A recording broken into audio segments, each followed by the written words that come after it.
Bien, hoy vamos a considerar la epístola de Judas. Entre las epístolas generales llegamos a la de Judas y siguiendo la petición de la semana pasada de algunos que querían las tareas, envié un lote de ellas. No hacía falta que las contestarais todas, pero creo que tampoco recibí ninguna respuesta, pero sé que algunos las quieren para trabajar después. Cuando lo ven en diferido, pues hacen el trabajo, las tareas y luego escuchan las respuestas que compartimos ahora. Bueno, pues como voy a silenciar un micrófono que hay por aquí haciendo ruido, ya está. Pues como siempre, lo primero bueno, esta era la primera tarea acerca de quién sería el autor de esta epístola, Judas, ¿no? ¿Quién será este Judas? No vale decir Judas tal, sino hay que argumentarlo. Pues bien, lo que sabemos, lo que dice la propia carta, que el versículo 1 dice Judas, siervo de Jesucristo y hermano de Jacobo. Como siempre, cuando no nos dan más información, más datos, tenemos que entender, asumir que era alguien tan conocido que no hacía falta dar más detalles. Lógicamente eso era en los primeros siglos de la Iglesia, era así y entonces no era necesario poner ningún añadido más. Entonces investigamos entre los Judas conocidos, aquellos que tenemos constancia de ellos, que se hace mención de ellos en el Nuevo Testamento. Y cuando leemos el Nuevo Testamento encontramos que hay cuatro. Hay cuatro Judas. Uno de ellos, Judas, conocido como el Iscariote, es el traidor, el que entregó a Jesús, y este se suicidó incluso antes de la muerte de Jesús, con lo cual él no es el autor de esta epístola. Hay un segundo Judas que se habla de él en el libro de los Hechos, capítulo 15, versículo 22, y este sí que tiene otro nombre o un sobrenombre, que era Barsabás. Y este acompañó a Pablo a Antioquía después del concilio de Jerusalén, llevando a las iglesias la resolución de aquel concilio. Pero de este Judas no se conoce que tenga un hermano llamado Jacobo y tampoco hay ninguna constancia en la historia de la Iglesia que le atribuyera a él la epístola. El tercer Judas, que encontramos en el Nuevo Testamento, aparece según las versiones, porque aquí hay una cuestión de traducción que obliga a interpretar también, porque toda traducción es una interpretación. Y en algunas encontraréis, por ejemplo, en la Reina Valera dice Judas, hermano de Jacobo. En Lucas, estoy leyendo Lucas 6:16. Judas, hermano de Jacobo, y Judas Iscariote, que llegó a ser traidor. Y, y aquí, bueno, pues tendríamos un posible Judas, hermano de un Jacobo. Pero como digo, no es muy claro que realmente sea hermano. Lo más probable incluso que sea hijo. Y el tema es que, como aparecen en otras versiones, ¿no? Como la Biblia de las Américas, la nueva versión internacional, las versiones siríaca y arábica, todas esas ponen hijo. Y en el caso de una traducción que pretende ser la más cercana a lo literal, de las que se circulan actualmente, es la Biblia textual, y en este caso ellos optan por no poner ninguna de las dos cosas y hacen una traducción más literal, que es como viene en el original, que dice Judas de Jacobo. Judas de Jacobo, pero claro, hijo de Jacobo, hermano de Jacobo, queda la duda. De hecho, no pretendo hacer ninguna propaganda especial de la Biblia de las Américas, pero sí que aprecio y valoro algunos detalles importantes que ayudan. Y si veis esa versión, pues observaréis que aunque efectivamente la Biblia de las Américas pone hijo, lo pone con letra cursiva. Y cuando la Biblia de las Américas pone letra cursiva, quiere decir que esa palabra no está en el original. Una palabra suplida que se puede sobreentender por el contexto, por las palabras anteriores y posteriores, pero dejan la constancia, que me parece muy sabio y muy prudente, de que esa palabra no está en el original, aunque los traductores pues, han llegado a la conclusión que probablemente sea ese el sentido. Y eso me parece que es una buena práctica de los traductores. Este Judas también es conocido con otro nombre, que es Tadeo. Ese nombre aparece al comparar tenemos las listas de los apóstoles en varios evangelios. Entonces, cuando aparece la lista en un evangelio y en otro, pues si hay un nombre que es diferente, se entiende que esa persona era conocida con dos nombres. Y eso ocurre en este caso de este Judas, que también era conocido como Tadeo. Pero en este caso sería un apóstol. Este Judas sería un apóstol. Y justamente leyendo la carta de Santiago, observas que él no se presenta como apóstol y además cuando habla de los apóstoles se refiere a ellos en tercera persona. Por ejemplo, en los versículos 17 y 18 dice: vosotros, amados, acordaos de las palabras que antes fueron dichas por los apóstoles de nuestro Señor Jesucristo, quienes os decían, es decir, ellos, y él no se incluye. Con lo cual parece que este también lo podríamos descartar. Entonces al final nos queda el último, que es Judas, uno de los hermanos, o si quieres llamarlo medio hermano de Jesús, que él sí efectivamente tiene también un hermano llamado Jacobo, aparte de José y de Simón, que se mencionan como hermanos de Jesús. Y cuando hablábamos de la carta de Santiago, o de ese Jacobo, hermano de Jesús, pues concluíamos que él era el mayor de los hermanos. Después de Jesús, él era el mayor porque siempre se menciona primero. Entonces, este Judas, hermano de Jesús, sería un hermano menor que Jacobo, uno más joven que Jacobo. Y en realidad es a este Judas, al hermano de Jesús, a quien generalmente se atribuye la escritura como autor de la epístola a Judas. Y coincide que es hermano de Jacobo, era alguien bien conocido y, y bueno, pues al otro que sería conocido el apóstol, como no es un apóstol, el autor, pues ya todo indica que este es el escritor. Y si efectivamente es así, como parece, ya nada más abrir el libro en ese primer texto, puede llamarnos la atención o puede ser destacable observar cómo se refiere a su hermano Jesús. Y él, Judas, siendo hermano de Jesús, le trata y se pone como siervo de Jesucristo, ¿no?, en su presentación. Y con respecto a los hermanos de Jesús, algo ya hemos mencionado y lo decimos ahora de nuevo con motivo de este Judas, pues recordamos que ninguno de ellos creyó en Jesús durante el ministerio de Jesús, sino que ellos, digamos, se convirtieron después de la resurrección y todos ellos a partir de la resurrección sí que aparecen relacionados con la Iglesia. Ya desde el capítulo 1 de Hechos, versículo 14, le encontramos con María y los demás hermanos de Jesús reunidos con los discípulos. Y también otro dato histórico que sabemos de estos hermanos de Jesús es que parece que todos ellos, o si no la mayoría o todos, terminaron siendo misioneros itinerantes que viajaban de un lado a otro porque hay una especie de reclamación de Pablo en 1 Corintios 9, versículo 5, donde él reclama ese derecho a llevar consigo la esposa, así como lo hacían los apóstoles y los hermanos del Señor y Cefas. Entonces, por ahí sabemos que los hermanos de Jesús, pues se ve que tenían un ministerio itinerante y que viajaban acompañados de sus esposas.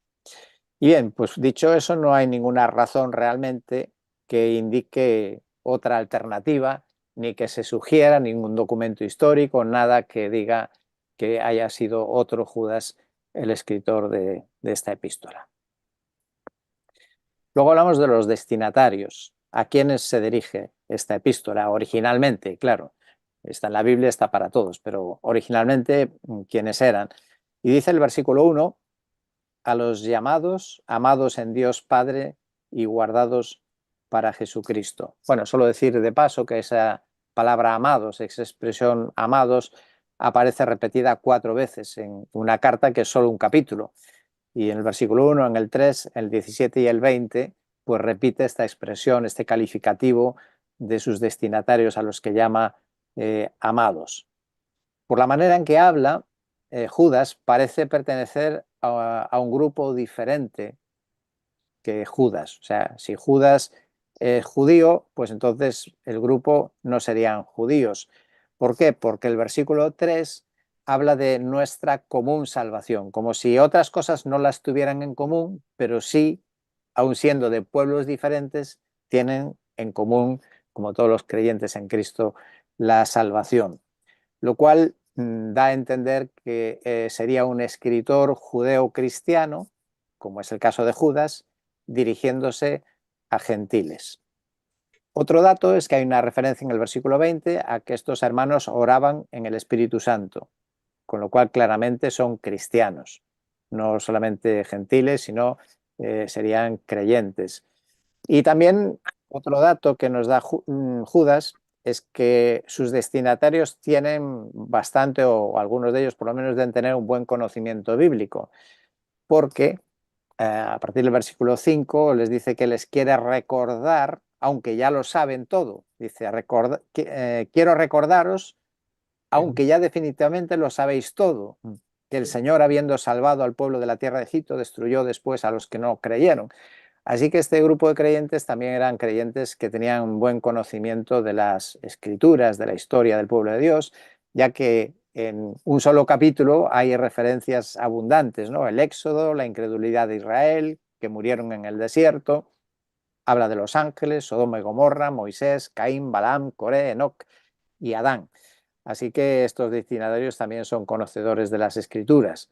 Entonces, la conclusión, ¿quiénes son los destinatarios originales? Pues probablemente una mezcla, ¿no?, de cristianos, judíos y gentiles. Debe haber de los dos tipos de personas entre sus destinatarios. Y, como siempre decimos, estas cartas que no tienen un destinatario concreto, ¿no?, como los corintios, los romanos o incluso los gálatas, que era una región, pues se entiende, por eso se llaman que son cartas o epístolas universales. Son para cualquier lugar, para cualquier grupo de personas que las pueda leer. En cuanto a los datos de la epístola, de la carta, hablamos luego siempre de la fecha y el lugar donde se pudo haber escrito. Bueno, como siempre hay opiniones y los que opinan que fue una carta más bien tardía, posterior a la época apostólica, pues se basan en el versículo 3, que esto lo vamos a explicar después, pero ahora solo lo menciono. El versículo 3, la fe que ha sido dada una vez a los santos, pues en base a ese texto piensan que tenían que haber sido escritas ya todas las cartas del Nuevo Testamento, incluidas las pastorales, y entonces por eso sería una carta posterior. Pero luego explicaré por qué se dice eso de ese versículo. Otra razón también sería en el versículo 17, donde dice Judas, acordaos de las palabras que antes fueron dichas por los apóstoles de nuestro Señor Jesucristo, es decir, como si los apóstoles ya todos hubieran muerto. Pero aún los autores que rechazan o que ponen en duda la canonicidad de esta epístola, todos ellos concluyen que la fecha no puede ser muy tardía, más bien tiene que ser una fecha temprana. Y una de las cosas que se observa es la comparación con Segunda Pedro. Hay una tarea sobre esto, pero eso lo vamos a contestar después. Ahora solo quiero poner dos ejemplos de comparación entre Pedro y Santiago, y Judas, perdón, donde se refieren a un mismo hecho, pero hay una diferencia. En Pedro, por ejemplo, anuncia en los últimos días vendrán burladores, siguiendo sus propias pasiones. Y Judas dice, os decían, los apóstoles, os decían, en los últimos tiempos habrá burladores que irán tras sus propias pasiones. Y quizá un poco más claro en el segundo ejemplo, y luego os explico cuál es la diferencia. Pedro dice, habrá también falsos maestros entre vosotros, los cuales encubiertamente introducirán herejías destructoras, negando incluso al Señor. ¿Y Judas qué dice? ¿Cómo lo dice? Pues Judas dice, algunos hombres se han infiltrado encubiertamente, los cuales desde mucho antes estaban marcados para esta condenación, impíos que convierten la gracia de Dios en libertinaje y niegan a nuestro único soberano y Señor Jesucristo. Bueno, ¿cuál es la diferencia? Pues en la comparación lo que se ve es que hablan de lo mismo, pero Pedro habla en futuro, como algo que va a ocurrir, que vendrán. que habrá, que se introducirán. Y Judas lo describe ya como un hecho, que ya están infiltrados en la iglesia.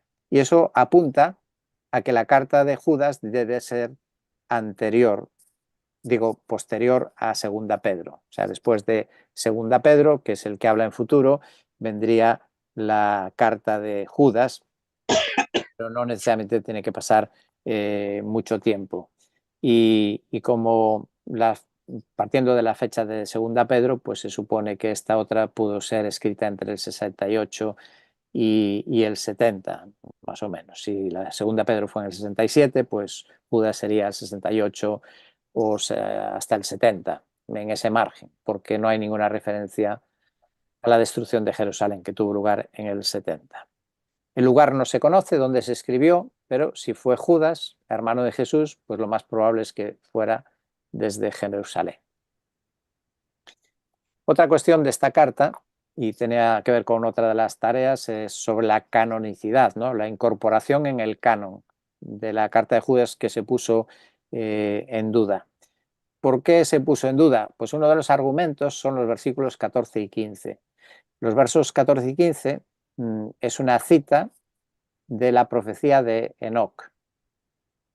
Y la tarea decía dónde se encuentra la profecía de Enoc. No sé si la habéis encontrado en algún sitio, si la habéis buscado.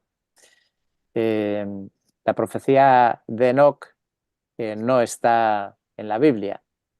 Es un libro apócrifo, es de la época intertestamentaria. Y es apócrifo porque realmente no lo pudo escribir Enoc, porque, como dice ahí, Enoc es de una época muchísimo anterior a ese periodo intertestamentario, que es cuando se escribe el libro de Enoc. Por lo tanto, no puede ser una profecía exactamente de Enoc. Entonces, por ese motivo, algunos dicen, ves, como cita aquí como si fuera bíblico un libro que no lo es, un texto que no es bíblico, pues no debiéramos de incluir esto en el canon. Bueno, no sé cuál sería tu respuesta, ¿no? A eso. ¿Qué le respondes a esa objeción? Bueno, lo cierto es que otros autores como Pablo también citan a escritores paganos. Y ahí tenéis dos ejemplos. Uno es en Tito, capítulo 1, versículo 12, donde Pablo pone una frase de un profeta cretense. Lógicamente no era un profeta cristiano, y dice, los cretenses son siempre mentirosos, malas bestias, glotones, ociosos. Y eso era algo que había dicho pues algún autor cretense no creyente. Y el otro, pues incluso se ha podido identificar históricamente quién fue. Es una cita de 1 Corintios 15, versículo 33. En la Biblia dice, Pablo, no os dejéis engañar, las malas compañías corrompen las buenas costumbres. Y esa última parte, que además en el caso de la Biblia de las Américas viene entrecomillado, indicando que es una cita literal, pues procede de un autor griego, de un verso, y el hombre se llamaba Menandro. Se ha podido encontrar dónde está esa frase que cita, ¿no? Así que no nos extrañe que, y ni es ningún problema, que Judas pueda citar en un texto pues algo que ha dicho alguien, pero que no es de un libro de la Biblia, y lo cita para ilustrar el juicio de Dios. Nosotros hacemos lo mismo también, ¿verdad? Cuando predicamos a veces citamos a un periodista o un escritor para ilustrar lo que queremos transmitir, ¿no? Entonces, los libros apócrifos, como es el libro de Enoc, pues no es que sean malos, no son inspirados y generalmente son buenas fuentes de información histórica. Y contra eso, pues tenemos el reconocimiento de esta carta de Judas en la iglesia primitiva como un libro canónico. Está en una de las listas de libros canónicos, que es el Canon Muratori, Clemente de Alejandría y Orígenes, todos ellos también sostienen la canonicidad de esta epístola. Ahora, dejando estos asuntos más técnicos, vamos un poco más al contenido, que nos interesa un poco más. Tratamos del motivo. Cuando se escribe una carta, tiene un motivo. Tú cuando escribes una carta, tiene un motivo, ¿no? Y en las cartas del Nuevo Testamento, pues también siempre hay un motivo detrás que llevó a este escritor a escribir esta carta. Y encontramos dos motivos, dos o tres motivos en estos versículos 3 y 4. Dice Judas que tenía la necesidad de escribiros exhortándoos a contender ardientemente por la fe que de una vez para siempre fue entregada a los santos. Y luego más abajo habla de los impíos que convierten la gracia de nuestro Dios en libertinaje y niegan a nuestro único y soberano, nuestro único soberano y Señor Jesucristo. Así que podríamos entender ahí, ver dos o tres motivos que llevan al escritor a escribir. Una es contender por la fe, otro es advertir o prevenir sobre la inmoralidad, el libertinaje, y la tercera por la falsa enseñanza, en concreto falsa enseñanza en relación con la figura de Cristo, o sea, lo que conocemos como cristología. Pues ¿por qué? Porque están circulando lo que venimos repitiendo siempre en torno a las cartas, los inicios del gnosticismo, donde se habla de que lo importante es el conocimiento y no importa mucho la vida moral. Y ahí se ven varias referencias en esta carta a aspectos morales, ¿no? En el verso 4, 8 y 16. También se rebelaban contra las autoridades. Y también hay referencias, verso 8, 11 y 18, sobre el tema de la autoridad. Interés en los ángeles, es otra característica de los gnósticos. Y también, pues como la materia no es mala, digo, como la materia es mala, pues entonces niegan la encarnación de Dios. Dios no puede encarnarse, no puede tomar materia porque se contaminaría tomando cuerpo, ¿no? Y entonces ahí vienen las herejías en relación con la persona de Jesucristo. Ahora aquí llegamos a la tarea, esa segunda tarea que os ponía, que era a qué se refiere contender ardientemente por la fe que una vez para siempre fue entregada a los santos. La fe entregada una vez a los santos. Bien, hay que considerar el significado de la palabra fe. Cuando lleguemos a un texto que habla de la fe, es bueno preguntarnos qué significado tendrá esa palabra en el contexto que estoy leyendo. Y podríamos mencionar como cuatro sentidos en los que encontramos el uso de la palabra fe en el Nuevo Testamento. Por un lado está la fe humana, la fe intelectual, la fe del que cree algo, que cree saber algo, ¿no? Por ejemplo, si tú crees que los astronautas pisaron la Luna, supongo que tú no fuiste allí para verlo, pero lo crees, ¿no? Eso es fe. O que cuando abres el grifo de la cocina y coges un vaso para beber de agua, pues crees que no estará envenenada, ¿no? Si no, no la beberías. Pero es un acto de fe, porque tú no lo has comprobado, no lo sabes, pero lo normal es que sea así. Eso es la fe humana.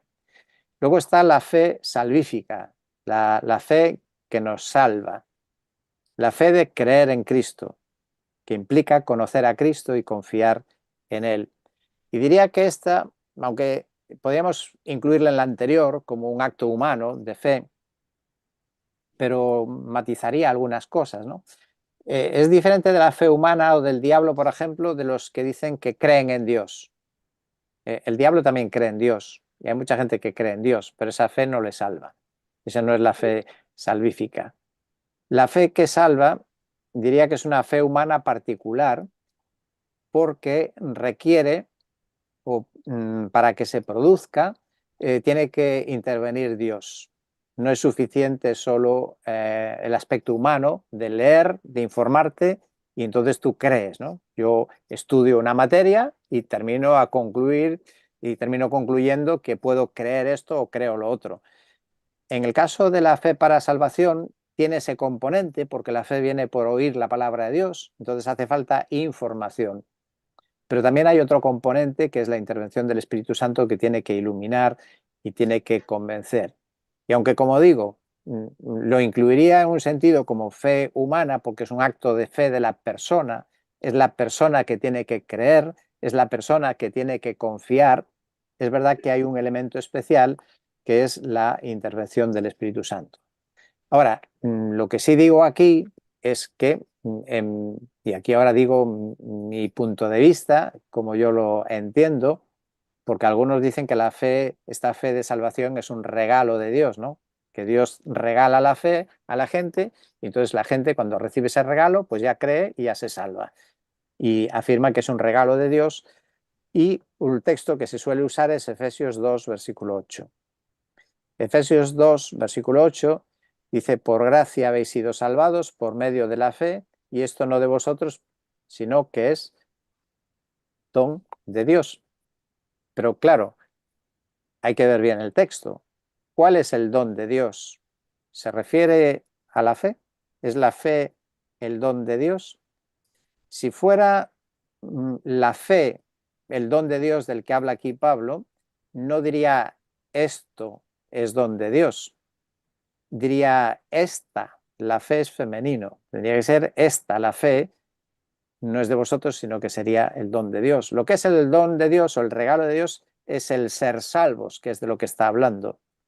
Por gracia habéis sido salvos, ese es el regalo de Dios. La gracia es un regalo. Por lo tanto, el regalo es la salvación, no la fe. La fe es el medio, es la mano que se apropia del regalo de Dios. Dios nos regala la salvación. ¿Y cómo la tomamos? La tomamos por la fe. Y la fe es una decisión humana, una decisión de la persona, de creer o no creer. Y es así porque a los incrédulos, por ejemplo, ¿por qué se les condena? Por no creer. Si fuera porque depende de recibir el regalo de la fe, pues habría que culpar a quien le da el regalo de la fe, porque no se lo dio.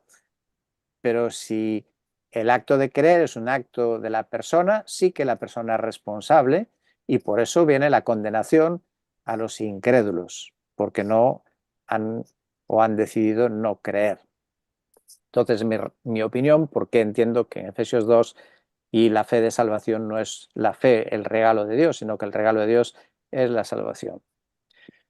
Hay un tercer uso de la fe en el Nuevo Testamento y es que aparece en la lista de los dones espirituales. En 1 Corintios capítulo 12 dice que a unos se les da pues, el don de enseñanza, otros de evangelizar, otros don de lenguas, y otros el don de la fe, el don de fe. Y en ese contexto querrá decir o quiere decir que algunos tienen ese don y otros no. Entonces, no se refiere a la fe para salvarse, sino que habla de una fe especial que algunos creyentes reciben y otros no, aunque todos tengamos fe, igual que todos tenemos que evangelizar, todos tenemos que hablar del Evangelio, todos tenemos el deber de hablar del Evangelio, pero hay algunos que tienen el don de evangelista. Igualmente, todos debemos de ser hombres y mujeres de fe, pero algunos tienen un don especial, un don de fe.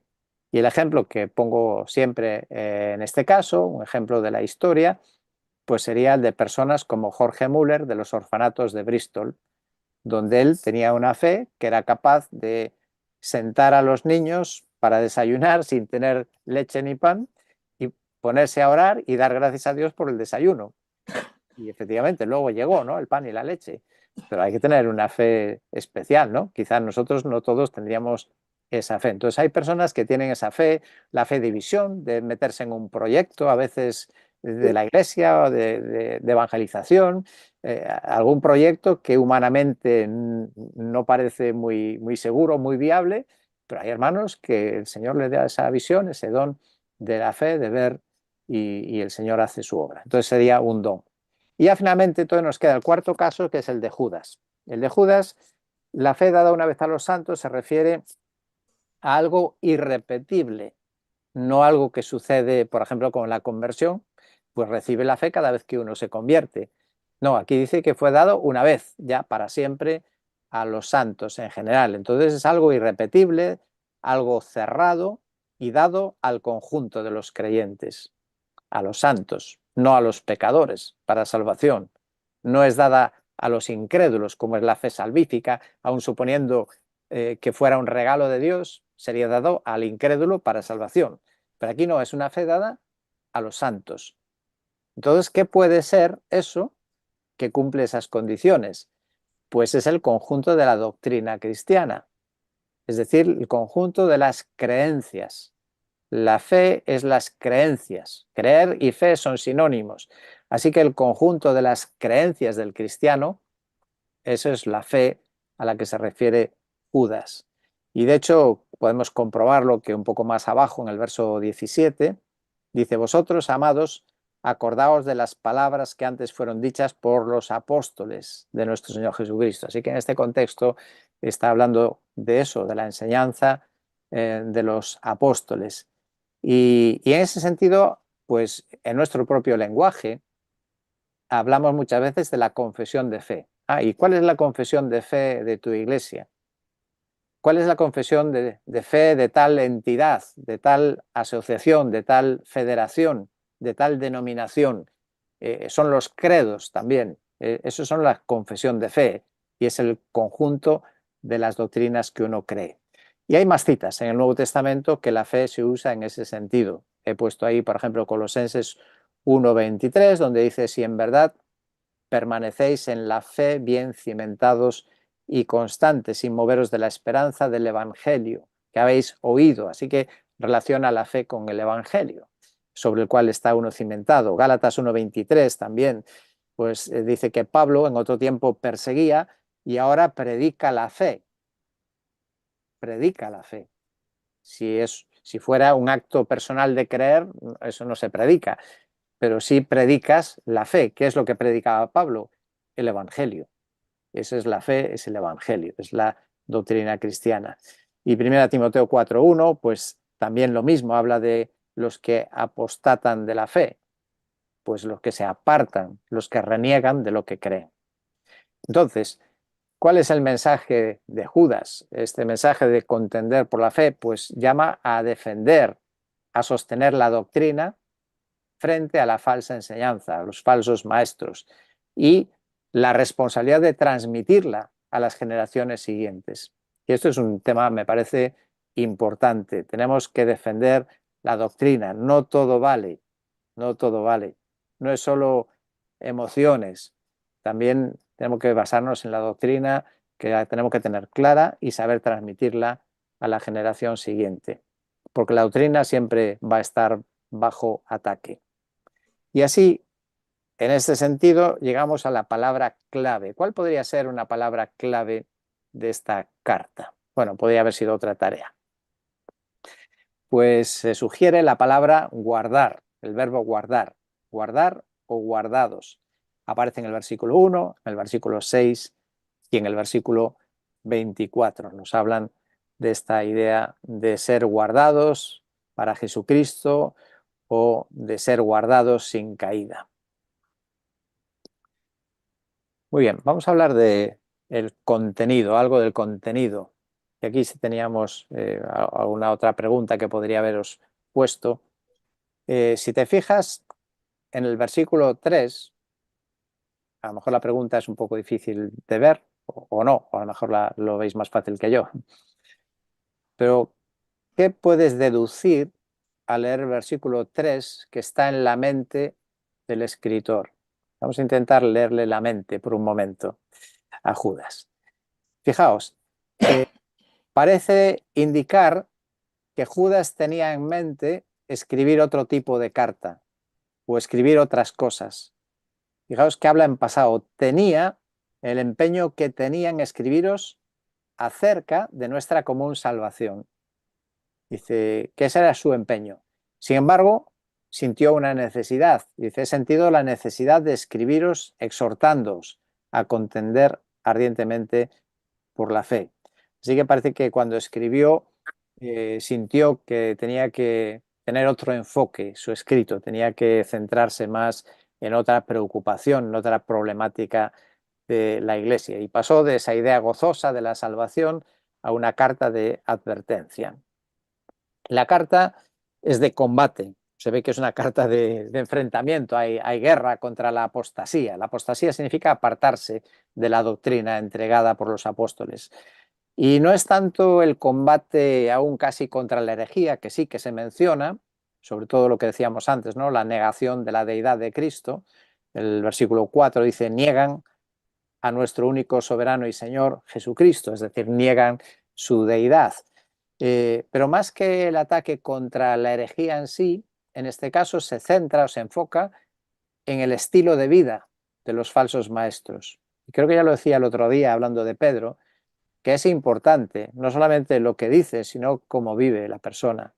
Porque a veces las palabras bien presentadas y bien envueltas parecen verdad y es difícil de detectar la mentira. Pero también es importante observar cómo es la vida de este maestro, de este enseñador, cómo es su vida. Y fijaos que Judas habla de infiltrados, personas infiltradas en la congregación. Lo dice directamente, el versículo 4, se han infiltrado encubiertamente y además se apuntan a las fiestas, ¿no? Dice, banquetean con vosotros, aunque eso podría ser incluso una referencia al culto de comunión, lo que nosotros conocemos culto de comunión, porque originalmente pues era una cena, ¿no? Entonces ellos se apuntaban a cenar y venga, vamos a comer, vamos a cenar, vamos a beber, y ellos banquetean con vosotros, pero sus intenciones son otras, ¿no? Y anuncia que van a ser destruidos. Entonces, en los versos del 4 al 16 viene a describirnos un poco cuáles serían características por las que podemos identificar a alguien que viene con falsedad. Y aquí os puse otra tarea que era, dentro de ese pasaje hay una referencia que observamos que algunos practican y que yo veo que contradice a Judas. Entonces no sé si habéis pensado, descubierto a quién o en quién estoy yo pensando, pero hay varias iglesias cristianas que se pasan el día o que ponen un énfasis incluso en reprender al diablo y a los demonios. Y claro, choca mucho con este versículo, porque a los creyentes, de hecho, nunca se nos dice en ningún sitio que tenemos que luchar en ese sentido de ir reprendiendo al diablo o a los demonios. Y en este texto justamente nos sorprende que el arcángel Miguel, es decir, el superior de los ángeles, el de la categoría más elevada de los ángeles, de más autoridad, él mismo dice que le dice a Satanás, el Señor te reprenda. Satanás, repréndate el Señor. Bueno, esto lo dice, luego también lo repite Zacarías, que no he puesto la cita, pero Zacarías también dice lo mismo. Así que si no se atrevió Miguel, pues me parece que es un atrevimiento, ¿no? De cualquiera que pretende tomar ese tipo de medidas. A los creyentes, ¿qué nos dice el Nuevo Testamento? ¿Cómo tenemos que afrontar o enfrentarnos con el diablo y los demonios? Santiago 4:17, resistid al diablo. No dice que le ataques, que le resistas. Efesios 6, que tomes la armadura, pero la armadura es defensiva, la de Efesios capítulo 6. Y dice, ¿para qué? No dice para atacar al diablo, dice para estar firmes, para poder resistir, para estar firmes, insiste eso.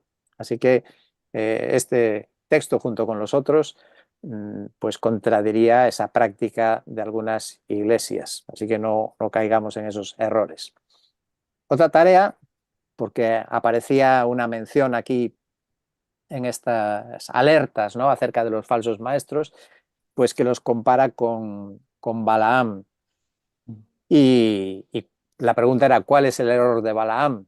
Aunque Judas más o menos también lo señala, ¿no? Dice, por lucro se lanzaron eh, por buscar interés económico, ¿no? Y ahí pues tendríamos que recurrir a estudiar la historia de Balaam y encontraríamos que por un beneficio económico, pues cuando no pudo maldecir directamente a Israel, porque él dice que no podía proferir una profecía si Dios no le daba permiso, pero muy astutamente usó otra estrategia que consiguió que el enemigo derrotase a Israel.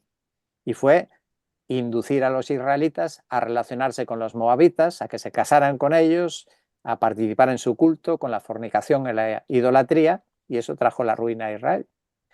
Y eso es la idea, ¿no? Que Balaam, por su interés personal, pues sedujo a Israel y los llevó a cometer todas esas cosas que le trajeron la ruina. Algo interesante también en Judas, en los últimos versículos, cuando está hablando de confrontar a falsos maestros y personas erradas, creo que también es de notar cuál es la actitud correcta de un creyente. Y a veces tenemos actitudes agresivas, ¿no? Tengo oído algunos que me tienen venido presumiendo de haberle dado un portazo a los testigos de Jehová. Ah, vinieron y les di un portazo y dije, no quiero saber nada. No, no es la manera cristiana de tratar a los herejes, a los que están equivocados. Fijaos como Judas, aún poniendo tan claro todo ese error que hay que confrontar, sin embargo, tened misericordia, salvad, misericordia, eso sí, aborreciendo, no contaminándote con su pecado, no te contagies de ellos. Aborrece al pecado, pero no al pecador. No aborrecemos al pecador.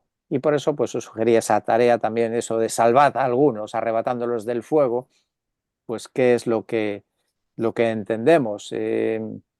Bueno, y aquí me equivoqué en el texto que pegué, está mal pegado, vale. Era este, el de versículos 22 y 23. Y bueno, como buenos creyentes que sois, veteranos todos, pues supongo que tenéis clara la respuesta, que evidentemente no hay ningún otro texto que pudiera apoyar la idea que tuviéramos alguna capacidad de salvar a alguien. Eso nunca. Solo hay un Salvador. Entonces, bueno, pues sugiero que lo que sí que puede querer decir es que lo que podemos nosotros es mostrar el camino de la salvación a la gente. Y de alguna manera es como participar o salvar a alguien, aunque tú no lo salvas, solo Cristo salva, la salvación es una decisión personal, pero sí que podemos participar en el sentido de mostrarles. Y eso sí es nuestro deber y nuestra responsabilidad, mostrar el camino de la salvación.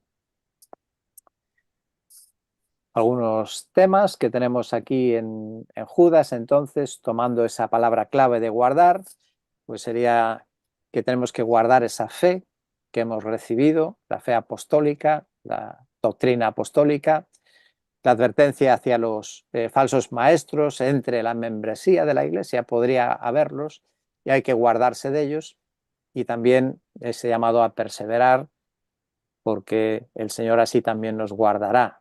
Si nosotros perseveramos, Él nos guardará. Luego la última tarea que os había puesto para hacer, que es interesante o curiosa, es la comparación entre 2 Pedro y Judas.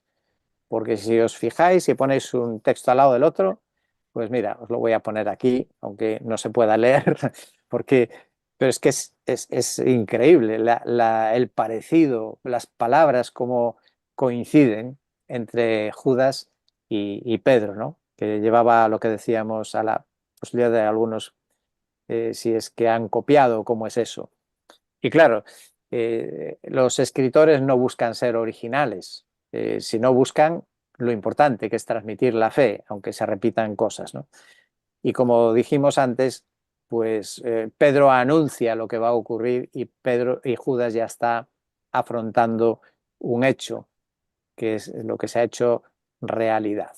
Pero es muy interesante que las frases son tan literales, ¿no? En tantos versículos, no son 2 o 3, sino que es casi todo el capítulo 2 de 2 Pedro y la carta de Judas. Y ya para concluir, como siempre, sugerimos algunos bosquejos que nos resumen el contenido de la carta. Este es el de Escrituras Online, donde ve la razón, por qué se escribió, el juicio de Dios en el pasado, con aquellos ejemplos de Israel, de los ángeles, de Sodoma y Gomorra, advertencia a los falsos maestros y el llamado a perseverar. Y luego el de este otro escritor, que a veces lo pone así de una manera muy armónica, en torno, usando esa palabra clave, guardar. Entonces el pueblo de Dios es guardado por Dios para el Señor Jesús. Este escrito es para exhortar al pueblo de Dios que guarde la fe. Los que no guarden el camino de la verdad y la obediencia son guardados para el juicio. El deterioro desastroso de no guardar la fe, y el pueblo de Dios es guardado en el amor de Dios y es guardado de caer.